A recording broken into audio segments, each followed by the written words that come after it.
it's hard. Like in motherhood, you are constantly doing so many things, and then now to be like, hey, make sure that you don't forget your partner. It's like now I have to be conscious of how they're feeling. I'm already like doing so much with regulating my children's moods and my own mood during the day to not like lose my mind, so that when he comes home, I feel like I get to just like relax and like I unload on him a little bit, because I'm not gonna unload on the kids, and it can put a big strain on your relationship. And that's exactly what I told Seth the other day. I was like, I feel like I'm constantly regulating their feelings, my feelings, making sure that everything's staying level, that when you come home, I get to just be like, oh, but I don't realize that you're coming home to just, because I'm only looking at it from my perspective. Hey guys, my name is Shayla. Welcome to my channel. If this is your first time here, I talk about motherhood, I talk about pregnancy. We try to do things like as eco-friendly, natural granola as we can. If you're into that, please subscribe. If you're not new here, welcome back. I have a almost 3-year-old and an almost 1-year-old. Let's just round up. Today I'm going to talk to you about relationships after children, and I'm going to start with, I am not an expert. I do not have a perfect relationship, but these are some of the things that I've learned along the way, because when you have a kid, you're like, this is just gonna make me love you more, and we're just gonna be closer, and I just am so excited. Or you know better, and you know how challenging it can be. There are times where you are in actual bliss, where you're just like, this is my partner, and this is my baby, and this is my family, and look at how cute they are, and I just love them. Where you're like overwhelmed that you might cry, that you're so happy. Those moments are very real too, and they are the sweetest. People are so negative when you're pregnant, and they're just like, oh, you're never gonna have sex again. I did a whole video on sex after pregnancy. If you need that in your life, I need 6 weeks at least to recover before we can. KDWB, which is a local radio station here when I was growing up, would say play the piano for have sex. So we can't even play the piano for at least 6 weeks, and even at 6 weeks, I might not be ready to play the piano because I'm breastfeeding, and by design, my body goes, no, we are providing life for this human. We cannot already create a new human. So the sex drive is nowhere, and you're still recovering. But then your hormones get the best of you, and you're like, we're not playing the piano at all. And then I just heard Seth talking about Susie, the HR lady, and you're like, who's Susie? And then your mind just starts to spiral because you're left alone with your infant all day. And you're like, who is Susie? I wonder if she's cute. I wonder if she'll... And you're like, and I'm not even giving him any. So he needs to get some somewhere else. I don't know. If that ever happens to you, because it happened to me, talk to your partner. Hey Seth, I heard you talk about Susie. My mind is going in all sorts of crazy places because I know we haven't played the piano in a really long time, and I just want to make sure that things are okay. And he's like, seriously, you think that I would like go try and play the piano somewhere else when you're here with the baby? And I'm like, yes, because I'm crazy right now, and I kind of smell like BO, and I don't have rational thoughts, and I complain a lot. And he's like, Shay, Susie is like the mother of the company. She's 67 years old. Very nice woman. You've got nothing to worry about with Susie. Okay, glad we could have this conversation. You have to ask. I've done it multiple times. So I came up with 7 tips that we have done that have helped tremendously, and I figured I would share them with you. But first, I want to tell you about the sponsor of this video. Let's go downstairs quickly. This video is sponsored by First Form. What I like about these greens is that it's a probiotic and greens, so I feel like it's like a 2-for-1, so it's saving me money. I don't have to buy both. I've already mixed it up. I have this first thing in the morning because probiotics you're supposed to take first thing in the morning on like an empty stomach. You put 2 scoops in here. Sometimes I put 1, sometimes I do every other day just to make it last a little longer. When I first started taking them, I was like, what do greens actually do? For me, it's helped me be very regular. I asked my clinical nutritionist, and she's like, a lot of people have blood acidity. It can help with that. This one has a ton of probiotics: strawberries, cranberries, wild berries, alfalfa, oats, kale, spinach, parsley, the actual foods. If you don't like it, they have like 110% guarantee, so that's pretty nice. I can't do dairy, so I like their vegan protein powder. The ones that I love so far, chocolate mint, their chocolate oatmeal. Don't love French toast or the vanilla, but Seth does, so it's just personal preference. Also, I learned that you can do like a hot chocolate with protein powder. So good. I have that at night sometimes because protein before bed is supposed to be really good. So if you're interested in any of this, go to HeyShayla.com/greens or HeyShayla.com/firstform. Okay, so I put together 7 tips that have worked for us that I want to share with you. So if you're struggling, send this to your partner. Tell them to start now. Start at whatever the minute marker is now. And here are the 7 tips. Number 1, you need to ask for what you need. It's not easy for us to do that. But literally, I will get so angry because Seth doesn't do the dishes at night when I'm putting the girls down. I'm like, he has folded laundry, he has cleaned up, he has done this, he has done that, but he did not do the freaking dishes. First thing I need to do is recognize all the things he did do. Second thing I need to do is, hey Seth, I am so grateful that you cleaned up the toys and that you did the laundry, but the one thing that really drives me nuts are dishes. So if you would not mind focusing on dishes, that would help me so much, because the things that we look at that bother us don't bother them. Like my sister, she can't handle like little crumbs. I can't handle dishes in the sink. So when she comes to my house, she vacuums my floors.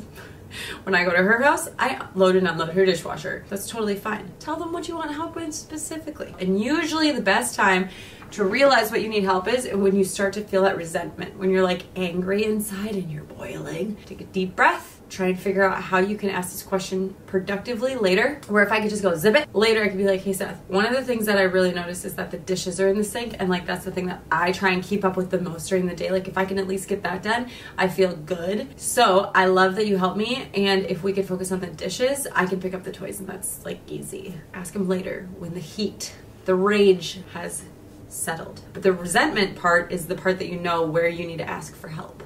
Your partner's brain is your logical brain. Hey, partner, I would like to shower once a day, and I just can't figure out how to make that happen. Can you help me with the solution? Or I will go, all right, Seth, I don't need a solution at all. I just want to complain a little bit, and I need you to just listen. And honestly, in one ear, out the other, totally fine. I just need to vent.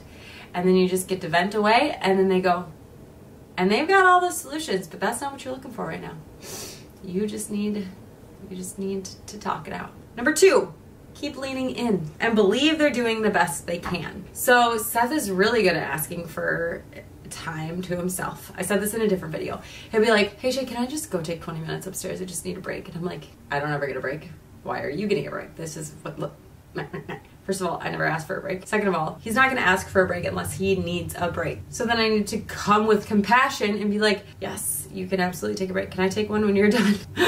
Or I can just say yeah, because I know that he's coming to me only when he needs it. And I know that he's not trying to make me angry, but just leaning in. Number 3, talk about your goals together. I actually have a goal template worksheet. I made it last year for New Year's because I am obsessed with like goals and thinking about what we're gonna work on. But part of it's like recap. What did we do last year that was amazing? Done. What are we expecting this year? Are we expecting to move? Are we expecting a baby? Are we expecting a promotion? Are we expecting, like, these are the things that we think are coming?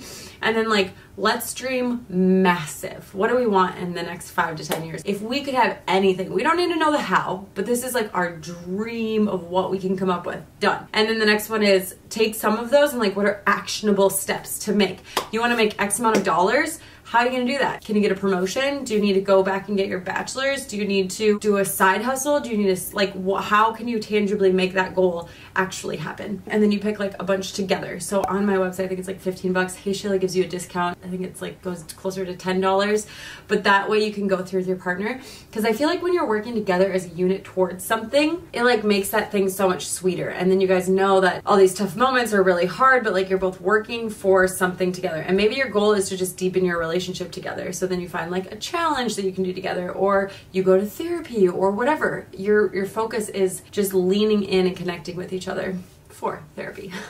So if things are really struggling, because they can really struggle. I've heard the first 4 years are the hardest, like, of your baby's life, just because they're so needy and they're just put a lot of strain on your relationship. They also make your life so much brighter. Your relationship with your kid is not the same as your relationship with your husband, because a lot of times the focus goes towards the children and it kind of comes away from the partnership.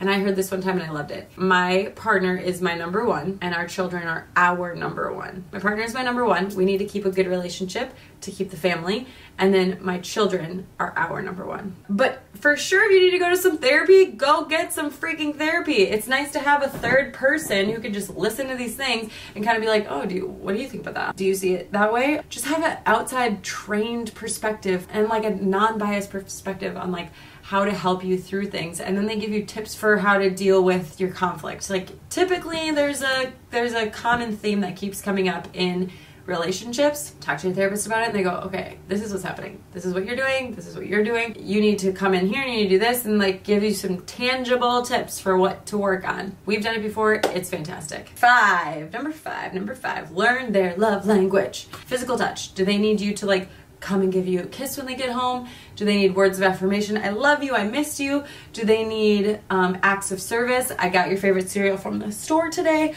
Do they need gift giving? That's kind of similar. You order something on Amazon for them unexpectedly, or your kids make them a painting. That's a gift that they can get. Quality time. Do you need to make sure that you get dates in? So once you know each other's love language, which you can just find online for free, you can figure out how to best support your person. The example that they give is like, I'm physical touch, he's words of affirmation. I need your hug to tell me that you love me. You need me to say, I love you, so that you feel loved.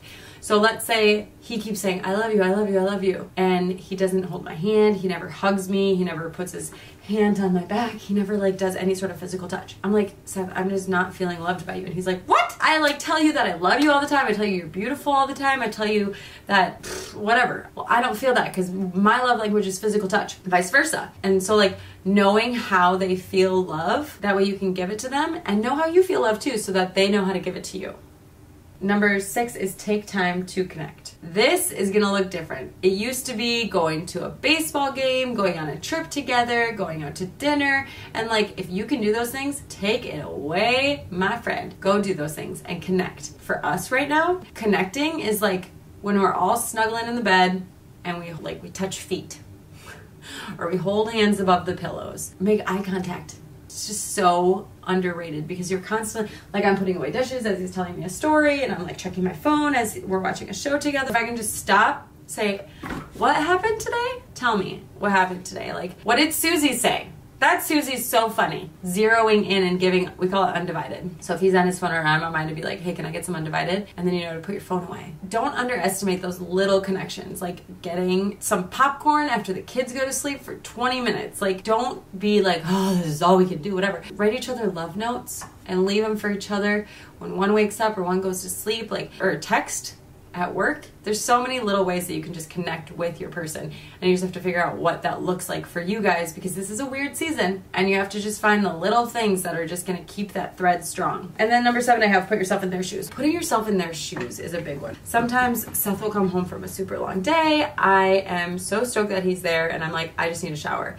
And he's like, I just told you on the phone that like it was such an overwhelming day. I just need like a little bit of time to decompress. Had I gone, I really need a shower, he's had a super hard day, I'm gonna give him a little bit of time and then I'm gonna ask him to shower or to go work out or to do whatever, but not just immediately like, hey, I need this. But like, hey, welcome home, I'm so glad you're home. Hey, here's the babies. Oh, we're so glad to see you. Do you need a minute? Do you want to hang out with us? What do you need? Because I know that he is always thinking about me in those ways too. So I have a friend who, when her husband gets home, he gets an hour after he gets home to just like go do whatever he wants. Doesn't matter what he does. He can go shower for an hour. He can go game for an hour. He can do whatever he wants for that hour to decompress. And then the handoff occurs. So you really just have to be mindful about what's going to work best for you and your family. Like I said, not an expert in these things, but these things were things that helped me a lot in the beginning. And I feel like Seth and I have grown in our relationship because of them.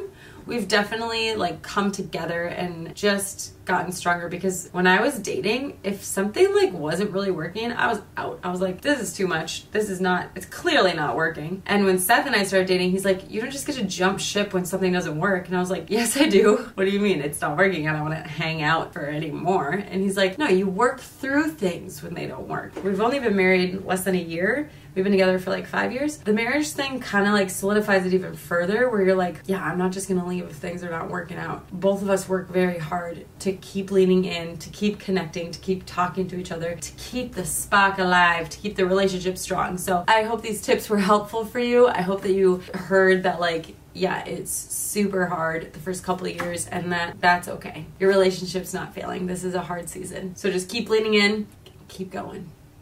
I'll see you guys next time. Bye.